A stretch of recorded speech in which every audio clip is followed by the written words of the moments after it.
نمل از قلم نمرہ احمد۔ وہ چاہتا تھا کہ کاسا خرید لے میرا، میں اس کے تاج کی قیمت لگا کے لوٹ آیا۔ اندر آفس میں ایک طرف صوفے پر نوشہرواں بیٹھا تھا، اسے دیکھتے ہی ماتھے پر بل پڑ گئے۔ سامنے مرکزی میز کے پیچھے ہاشم ٹیک لگائے برجمان تھا، اسے دیکھ کر مسکرایا۔ جواہرات جو اب ہاشم کی کرسی کی پشت پر کوہنی ٹکائے کھڑی تھی وہ بھی مسکرا رہی تھی۔ آؤ سعدی، ہاشم نرمی سے کہتے جگہ سے اٹھا اور ہاتھ بڑھایا۔ سعدی آگے آیا، ہاتھ ملا لیا اور پھر سامنے کرسی کھینچ کر بیٹھا۔ وہ سنجیدہ نظر آ رہا تھا۔ کیا لوگے؟ چائے، سافٹ ڈرنک؟ انٹرکام اٹھائے ہوئے اس نے دوستانہ انداز میں پوچھا۔ کافی، وہ بس اتنا ہی بولا۔ ہاشم نے اس بات میں سر ہلایا اور ریسیور کان سے لگا کر کہا، حلیمہ 2 چائے اندر بھیجو۔ پھر ریسیور رکھ کر ہلکے پھلکے انداز میں اسے ٹوکا، اتنی گرمی میں کافی نہیں پینی چاہیے تمہیں۔ سعدی گہری سانس بھر کر رہ گیا، اسے ہاشم سے اور کسی بات کی توقع تھی بھلا؟ اور پھر جب جیب سے پلاسٹک زپ لاک بیگ میں مقید نیکلس نکال کر میز پر رکھا۔ آپ کی امانت، جو غلطی سے آپ کی ملازمہ نے میری جیب میں ڈال دی تھی۔ نیکلس میز پر پڑا رہا، کسی نے آنکھ اٹھا کر بھی اسے نہیں دیکھا، وہ سعدی کو دیکھ رہے تھے۔ تم کیا کہنا چاہتے تھے سعدی؟ ہاشم نے اسی مسکراہٹ سے اسے دیکھتے بات کا آغاز کیا۔ سعدی نے گردن موڑ کر پیچھے ہاتھ باندھے کھڑے خاور کو دیکھا اور پھر ہاشم کے ساتھ کھڑی جواہرات کو۔ خاور ہمارا ہی بندہ ہے، اس کی موجودگی میں بات کرو، وہ مسکرا کر بولی۔ آئی سی۔ سعدی نے سر اس بات میں ہلایا، البتہ اندر سے کچھ ٹوٹا تھا۔ تو کیا جواہرات بھی؟ بہت کچھ سمجھ میں آیا، پھر ذرا سا کھنکارا اور ہاشم کی آنکھوں میں نگاہیں جمائے بولا، ہم جس دین کے ماننے والے ہیں ہاشم بھائی، اس میں مختلف مسئلوں کے لیے مختلف اسکولز آف تھاٹ ہوتے ہیں۔ قتل کے مسئلے پہ 2 آرا ہیں۔ اور ہاشم اس طرح مسکرا کر اسے دیکھتا رہا۔ پہلے مسلک کا کہنا ہے سچے دل سے توبہ کی جائے یا دیت دی جائے تو قتل معاف ہو جایا کرتا ہے۔ وہ حدیث میں مروی اس واقعے کو دلیل بناتے ہیں جس میں بنی اسرائیل کے ایک عالم کے پاس ایک ایسا شخص آیا جس نے 99 قتل کیے تھے۔ اس نے قتل کی معافی کا پوچھا اور منفی جواب ملنے پر اس عالم کو بھی قتل کر دیا۔ ایک اور عالم کے پاس گیا تو معافی کی امید مل گئی۔ بہرحال واقعہ آپ کو معلوم ہوگا۔ وہ سانس لینے کو رکا۔ جواہرات اور ہاشم کی مسکراہٹوں میں کوئی فرق نہیں آیا تھا۔ پیچھے بیٹھا نوشہرواں جو یہاں سے سعدی کی پشت دیکھ سکتا تھا، بے حد کڑوا سا منہ بنائے بیٹھا رہا۔ حلیمہ اندر آئی، چائے رکھ کر باہر چلی گئی تو وہ پھر سے کہنے لگا، دوسرا مسلک کہتا ہے نہیں، قتل کی کوئی معافی نہیں۔ اگر آپ کو قتل کی سزا یعنی سزائے موت دنیا میں نہیں دی گئی تو پھر دیت یا توبہ سے امید تو کی جا سکتی ہے کہ یہ آپ کو معاف کروا دیں گے، مگر اصل فیصلہ قیامت کے دن ہوگا، جب اللہ مقتول کے ہاتھ میں قاتل کا سر دے کر کہے گا اپنا بدلہ لے۔ یہ دوسرا مسلک کہتا ہے قرآن میں جب اللہ کسی گناہ کا ذکر کرتا ہے اور اس کے عذاب کا تو آخر میں یہ فرما دیتا ہے کہ وہ لوگ عذاب میں رہیں گے سوائے ان کے جنہوں نے توبہ کی اور اچھے اعمال کیے۔ مگر قتل کی آیات کے آخر میں سخت عذاب کی وعید سنانے کے بعد اللہ نے نہیں کہا سوائے اس کے اور سوائے اس کے، نہیں، اللہ نے قاتلوں کے لیے وہ ہمیشہ عذاب میں رہیں گے کہہ کر بات ختم کر دی۔ اب بہت سے مسلمان ایک عقیدہ رکھتے ہیں اور بہت سے دوسرا۔ میں بھی اسی دوسرے مسلک سے تعلق رکھتا ہوں جو کہتا ہے قتل کی کوئی معافی نہیں، جان لی ہے تو جان دینی پڑے گی، کیونکہ ہر انسان اپنے بھائی کی جان کا رکھوالا ہوتا ہے۔ ایک قتل اس سے جڑے تمام انسانوں کا قتل ہوتا ہے۔ ایک قتل سوائے ایک گناہ مسلمان کا قتل ہاشم بھائی کعبے کو ڈھا دینے سے بڑا گناہ ہے، اور آپ نے تو میرے خاندان کے 2 لوگ مار دیے۔ اس کی آواز بلند ہوئی اور قدرے کپ کپائی، آنکھوں میں دکھ اور صدمہ اترنے لگا۔ اتنے سال بعد پہلی دفعہ ہاشم کے منہ پر وہ بول دیا جو ابھی تک دل میں چھپا کر رکھا تھا۔ چند لمحے آفس میں خاموشی چھائی رہی، اے سی کی ٹھنڈک جہنم کی تپش میں بدلنے لگی۔ پھر ہاشم نے اسی نرمی سے اسے دیکھتے پوچھا، اور کیا ثبوت ہے تمہارے پاس کہ یہ سب میں نے کیا ہے؟ صرف میرے دل کی گواہی، اور کچھ نہیں۔ ہاشم اور خاور چونک کر اسے دیکھنے لگے۔ اب وہ کھڑکی کے پاس جا کھڑا ہوا تھا جہاں سے وہ سعدی کو سامنے سے دیکھ سکتا تھا۔ جواہرات ہاشم کی کرسی پہ ٹکائی کوہنی ہٹا کر سیدھی کھڑی ہوئی آنکھوں میں اچھمبا آیا۔ تمہارے پاس کوئی ثبوت نہیں؟ ہاشم کو حیرت ہوئی۔ نہیں، میں نے آپ کی فائلز چرائی تھیں اسی رات پارٹی میں، مگر میں انہیں نہیں کھول پایا۔ وہ کرپٹ ہو گئیں۔ وہ میری قابلیت سے اوپر کی چیز تھیں۔ خاور کی گردن قدرے فخر سے مزید تنی۔ میں نے 1.5 سال کوشش کی کہ کوئی ثبوت ڈھونڈ لوں، مگر مجھے اعتراف کرنا پڑ رہا ہے کہ آپ لوگوں نے بہت پکا کام کیا ہے۔ قدرے تھکان اور ستائش سے اس نے خاور کو دیکھا۔ 1.5 سال؟ ہاشم نے سوالیہ ابرو اٹھائی۔ آپ نے زرتاشا اور وارث غازی کو قتل کروایا؟ میں 1.5 سال سے جانتا ہوں، آپ کے بھائی کی مہربانی سے۔ عقب میں بیٹھے شیرو کی طرف اشارہ کیا۔ میں نے ایک رات آپ کے گھر گزاری۔ آپ کا سیف جو آپ کی تاریخ پیدائش سے کھلتا ہے، اس میں وارث ماموں کی بچیوں کی تصویر تھی۔ میں نے اسے ایک نظر دیکھا اور میں جان گیا کہ یہ سب آپ نے کروایا ہے۔ شیرو کا چہرہ یوں ہو گیا گویا کسی ٹرک نے کچل دیا ہو۔ ہاشم کی مسکراہٹ جاتی رہی۔ اس نے بس ایک سخت ملامتی نظر نوشیروان پر ڈالی اور پھر سعدی کی جانب متوجہ ہوا۔ اور اپنی اس تھیوری کے بارے میں تم نے اور کس کس کو بتایا ہے؟ کسی کو بھی نہیں، کیونکہ آپ تو ایک وائٹ کالر کرمنل ہیں۔ کوئی کیسے یقین کرے گا کہ آپ یہ سب کروا سکتے ہیں؟ ہاشم ٹیک چھوڑ کر آگے کو ہو بیٹھا، سوچتے الجھتے انداز میں اسے دیکھا۔ اور تمہارے پاس یہ ثابت کرنے کے لیے کچھ بھی نہیں ہے؟ نہیں، مگر مجھے کسی ثبوت کی ضرورت بھی نہیں ہے۔ میں یہاں آپ کو پولیس کے حوالے کرنے نہیں آیا، میں آپ کو اپنے خاندان کے حوالے کرنے آیا ہوں۔ مطلب؟ جواہرات اچنبھے سے آنکھیں سکیڑ کر اسے دیکھتے ہوئے بولی۔ میں یہاں آپ کو یہ کہنے آیا ہوں ہاشم بھائی کہ آپ سچائی کا خود اعتراف کر لیں، میرے خاندان کے سامنے جا کر اعتراف جرم کر لیں۔ یوں فارس قاضی بری ہو جائے گا ہر الزام سے۔ آپ سارا خالہ سے معافی مانگیں اور ان کے باپ کی دیت کی رقم ان کی بچیوں کو ادا کر دیں۔ ہم آپ کے خلاف پولیس میں نہیں جائیں گے، ہم آپ کو معاف کر دیں گے۔ اور ہاشم کو پہلی دفعہ لگا وہ سونیا کی پارٹی سے لے کر اب تک جو سادی ڈرامے سے پریشان ہوا وہ سب بیکار تھا۔ یہ تو ایک بے وقوف گھامڑ اور معصوم سا بچہ تھا، بلکہ یہ تو پورے کا پورا گدھا تھا۔ اور یہ سوچ کر وہ زور سے ہنس دیا۔ جواہرات بھی قدرے سکون سے مسکرائی۔ ہنستے ہنستے ہاشم نے چائے کا کپ ہونٹوں سے لگایا، گھونٹ بھرا اور پھر اسے ہٹایا۔ مجھے یہ کہنے دو سعدی کہ آج تم نے مجھے واقعی مایوس کیا ہے۔ میں ایک سوٹ ایک ہی دفعہ پہنا کرتا ہوں، تم نے میرے لیے اس سوٹ کا فرسٹ ویئر ضائع کر دیا۔ جی؟ وہ الجھن بھرے انداز میں ہاشم کو دیکھنے لگا۔ کیا آپ یہ کہہ رہے ہیں آپ نے یہ قتل نہیں کیے؟ اوہ کم آن ہاشم بھائی، ہم دونوں جانتے ہیں یہ آپ نے کیا ہے۔ میں نے انکار نہیں کیا۔ ہاشم نے تازہ دم مسکراتے ہوئے اثبات میں سر ہلایا۔ یہ میں نے کیا ہے۔ وارث میرے راستے میں آ رہا تھا، میں نے اسے مروا دیا۔ خاور نے اسے خودکشی کا رنگ دیا، مگر یہ کافی نہیں تھا۔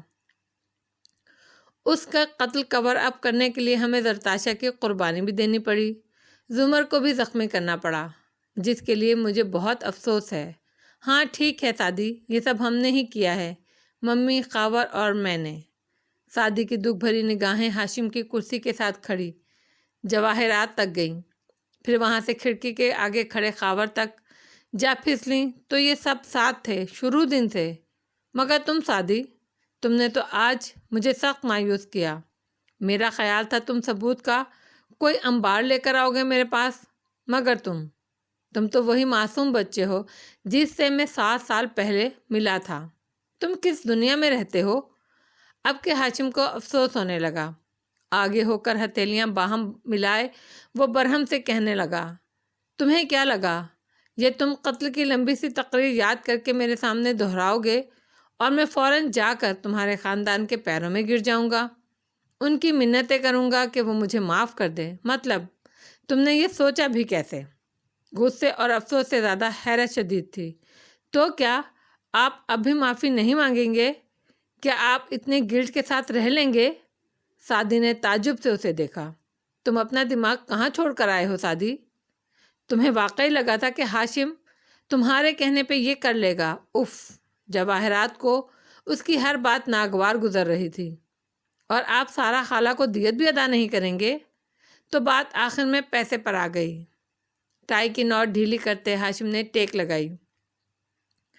میں ایک پھوٹی کوڑی بھی نہیں دوں گا، کیا کر لو گے تم؟ میں؟ وہ شدید دکھ کے عالم میں باری باری ان سب کے چہرے دیکھنے لگا۔ میں زمر اور فارس ماموں کو بتا دوں گا، مجھ پہ کریں گے سب یقین۔ مگر خاور کچھ آرام دہ سعدی کو دیکھ رہا تھا۔ اس کے اس غصے میں کچھ بناوٹ لگتی تھی، یا شاید اس کا وہم تھا۔ کم از کم زمر تو تمہارا یقین نہیں کرے گی، جواہرات نے ناک سکیڑ کر کہا۔ اس کے دل میں فارس کی نفرت اتنی پختہ ہے کہ وہ اپنی زندگی فارس سے انتقام کے لیے داؤ پر لگا چکی ہے، تو وہ کیسے مانے گی تمہاری بات؟ انہوں نے کسی انتقام کے لیے یہ شادی نہیں کی۔ وہ ایک دم کھڑا ہوا، کان سرخ ہوئے، آنکھوں میں غصہ اترا۔ وہ فارس غازی کو کبھی کوئی نقصان نہیں پہنچائیں گی۔ جس مقصد کے لیے آپ ان کی شادی پر اتنا زور دے رہی تھیں وہ کبھی پورا نہیں ہوگا۔ تمہیں اپنے خاندان کے بارے میں اپنی معلومات اپڈیٹ کرنے کی ضرورت ہے سعدی۔ میں زمر کو ساری حقیقت بتا دوں گا، تم ایسا نہیں کرو گے؟ ہاشم کا انداز ٹھنڈا تھا۔ کیوں؟ کیا مجھے بھی مار دیں گے آپ؟ دکھ سے اس نے ہاشم کو دیکھا۔ ہاشم نے گردن دائیں سے بائیں ہلائی۔ میں بس یہ فائل دے دوں گا اعلیٰ عدالتی اور پولیس حکام کو، پروسیکیوشن آفس کو، میڈیا کو۔ ایک فائل اس کے سامنے ڈالی۔ سعدی نے مشتبہ نظروں سے اس کو دیکھا۔ یہ کیا ہے؟ تمہارا اعمال نامہ، جو مجھے ڈھونڈنے میں 2 دن لگے۔ تمہارے خیال میں مزید چیزیں ڈھونڈنے میں پولیس کو کتنا وقت لگے گا؟ میں نے ایسا کچھ نہیں کیا جو میں ڈر جاؤں۔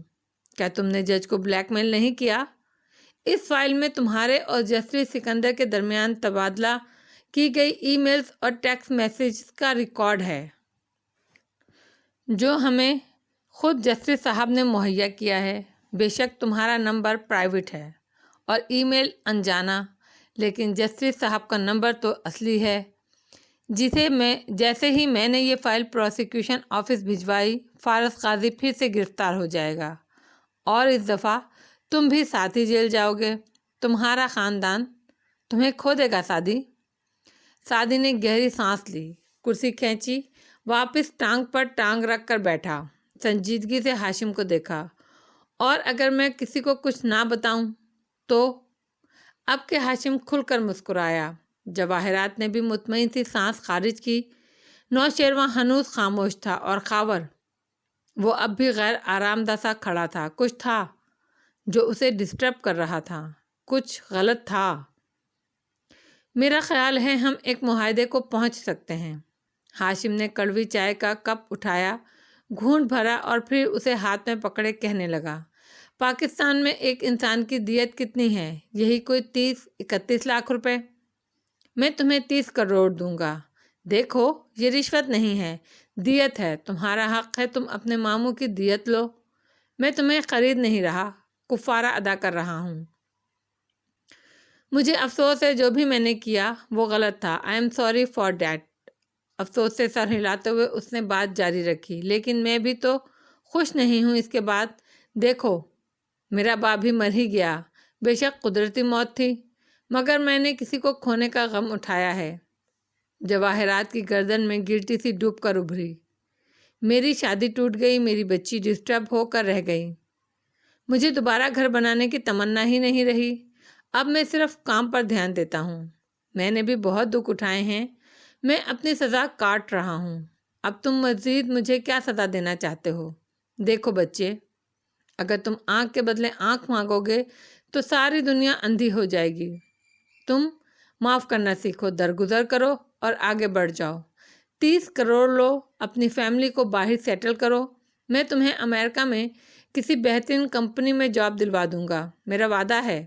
یا چاہو تو ہم مل کر نوشہرہ کی کمپنی چلا سکتے ہیں۔ تم 50% کے پارٹنر ہوگے۔ جو تم تھر کول میں کر رہے ہو وہی پرائیویٹ سیکٹر میں کرو۔ تم سائنسدان لوگ سرکاری اداروں میں صرف ضائع ہو جاتے ہو۔ میرے پاس آؤ، میرے ساتھ کام کرو۔ بہت سکون، نرمی اور امید سے ہاشم نے کہا۔ سعدی ہلکی مسکراہٹ سے اسے دیکھے گیا۔ 30 کروڑ دیں گے آپ مجھے میرے خاندان کے ایک مرد کے بدلے میں؟ ہاشم نے سر اس بات میں ہلایا۔ سعدی آگے کو جھکا اور اس کی آنکھوں میں دیکھا۔ میں آپ کو 60 کروڑ دوں گا۔